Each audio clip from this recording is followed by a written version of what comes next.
Maths का ये question है जो त्रिकोणमिति से ये बहुत ही इंपॉर्टेंट क्वेश्चन है।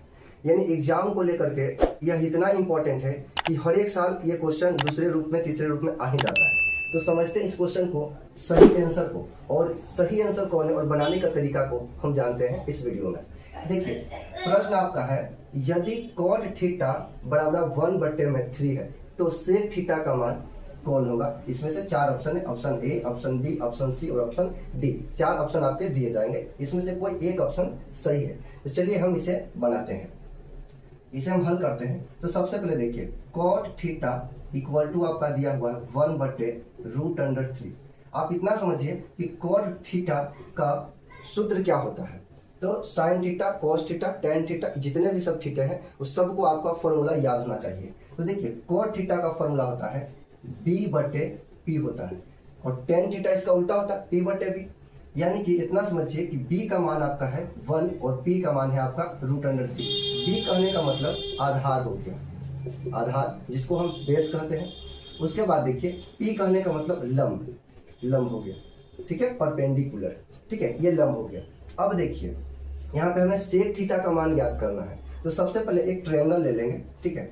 जब ट्रायंगल लेंगे हम इस प्रकार से, तो देखिए यहाँ पे समझिए, ठीक है, यहाँ पे ए, बी और यहाँ पे सी, ठीक है। थीटा यहाँ रख देते हैं बी के पास। चलिए अब इसमें पी ये हो जाता है, बी ए हो जाता है, और ये क्या होता है, एच होता है, जिसे हम कर्ण कहते हैं, ठीक है। अब देखिए पी का मान कितना है, √3, तो यहाँ √3 आ जाएगा। बी का मान कितना है 1, तो 1 आ जाएगा। कर्ण का मान हमें पता नहीं है तो ये निकालना पड़ेगा ना। तो एच बराबर फॉर्मूला होता है √p² प्लस b²। तो देखिए √p², देखिए p² यानी √3 के अगर हम स्क्वायर करेंगे तो 3 के बराबर आएगा। b² मतलब 1² कितना होगा, देखिए √3 मतलब 3 प्लस 1² 1 कितना होगा √4, और 4 का वर्गमूल कितना आता है 2। चलिए यहाँ पे आ गया क्या 2, एच का मान कितना आ गया 2 आ गया।